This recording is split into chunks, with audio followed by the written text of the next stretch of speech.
नीमच जिले के सरवानिया महाराज चौकी क्षेत्र के ग्राम मोड़ी में शनिवार सुबह उस वक्त सनसनी फैल गई जब अफीम की फसल की रखवाली कर रहे 45 वर्षीय भारत सिंह पिता करण सिंह का शव संदिग्ध परिस्थितियों में पड़ी डिहोसी के खेत के कुएं में मिला।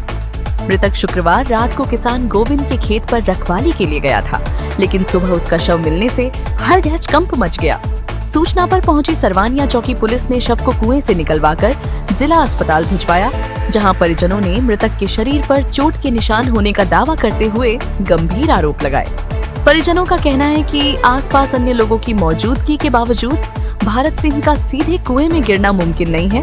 उन्हें संदेह है कि पहले उसके साथ मारपीट की गई और फिर साक्ष्य छिपाने के लिए शव को कुएं में फेंका गया।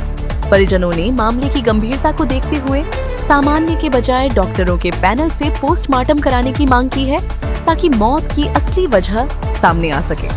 इधर चौकी प्रभारी नीलेश सोलंकी का कहना है कि प्रथम दृश्य व्यक्ति के कुएं में गिरने की जानकारी मिल रही है, लेकिन फिर भी पुलिस हर पहलू से मामले की बारीकी से जांच कर रही है और पोस्टमार्टम रिपोर्ट आने के बाद ही स्थिति पूरी तरह स्पष्ट हो पाएगी। तो मोड़ी गांव के रहने वाले हैं और मेरे मामा लगते हैं जी। तो ये वहाँ कहीं कुएं पे अफीम का खेत है, उसमें कहीं निगरानी के लिए इनको रख रखा था जी। तो इनकी सुबह सुबह बताया है कि 10 बजे डेथ हो गई। तो अभी मैं यहाँ आया था नीमच में, तो मैं अभी पोस्टमार्टम हुआ तो मैंने देखा उनको, तो उनके कुछ पुरानी चोटों के निशान भी लगे हुए हैं। अच्छा। और अभी पोस्टमार्टम किया, वो ब्लड अभी ताज़ा अलग दिख रहा है और जो पुरानी चोट लगी हुई है उसका निशान अलग से, जो सूखा हुआ खून है वो भी अलग से दिख रहा है और बॉडी में 2 से 3 जगह इनके निशान आ रखे हैं। अब वो कुएं में गिरने की वजह से आए हैं या किसी ने मारपीट करके और फिर ऐसा किया है, इसकी जांच होगी तो भी पता चलेगा। आपने देखा है तो क्या लगा आपको कि मारपीट हुई है? ऐसा मुझे तो ऐसा लग रहा है कि मारपीट हुई है। अच्छा, क्या चाहते हो आप? इसकी पुलिस जांच करे और सही तरीके से इसकी जांच होने के बाद ये पता चले किसी ने मार के डाला है या कुएं में गिरे तो कैसे गिरे, फिसलने से गिरे, वहाँ सबूत होंगे, मौके शान हो कोई वहाँ है आदमी, क्योंकि वहाँ खेत है तो 5 जनों के खेत है, 5 आदमी थे जी। और रात भर से आदमी गायब है। हम घर वालों को पता ही नहीं है, उनके 3 छोटे छोटे बच्चे हैं, 1 लड़की और 2 लड़के, माँ भी नहीं है, तीनों अकेले बच्चे हैं, कोई नहीं है उनकी। पूरी तरह संदेह लग रहा है आपको? मुझे 100% संदेह लग रहा है, क्योंकि इनकी क्या शराब पीने की प्रवृत्ति तो थी, लेकिन कभी किसी से झगड़ा भी हो। वहाँ रह रहे हैं वो 4-5 दिन से, वहाँ मतलब इन काम का है ये जब से।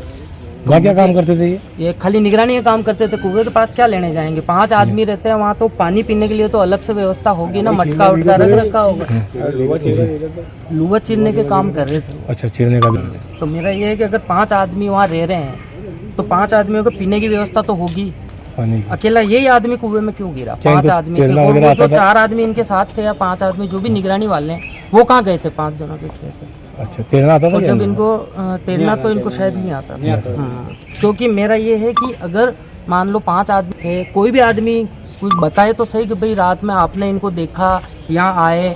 अब बात सुनिए, मैंने भी गांव में कोई कह रहा था कि रात को ये वहाँ पानत करने जा रहे थे जब कहीं शराब पी रखी थी, जबकि इनके जो ब्रदर हैं वो कह रहे हैं, मेरे जो मामा है छोटे वाले, वो कह रहे हैं शराब ही नहीं पीना छोड़ दिया इन्होंने। छोड़ दिया तो मतलब, और वो कुआं भी ऐसा है कि मतलब उसके कोई मुंडेर भी नहीं है, कुछ भी मतलब वो व्यवस्था ही नहीं है। और ये इंसान इतना तो पागल नहीं है, 3 बच्चों का बाप है जो जाके कुएं के पास सोएगा। हाँ, कहीं पूरा कोई सुसाइड करने का भी कारण नहीं। अच्छा, हादसा अगर हुआ है तो चोटों के निशान पहले से कहाँ से आ गए? पूरी तरह जांच चाह रहे हैं। पूरी तरह से इसकी जांच हो।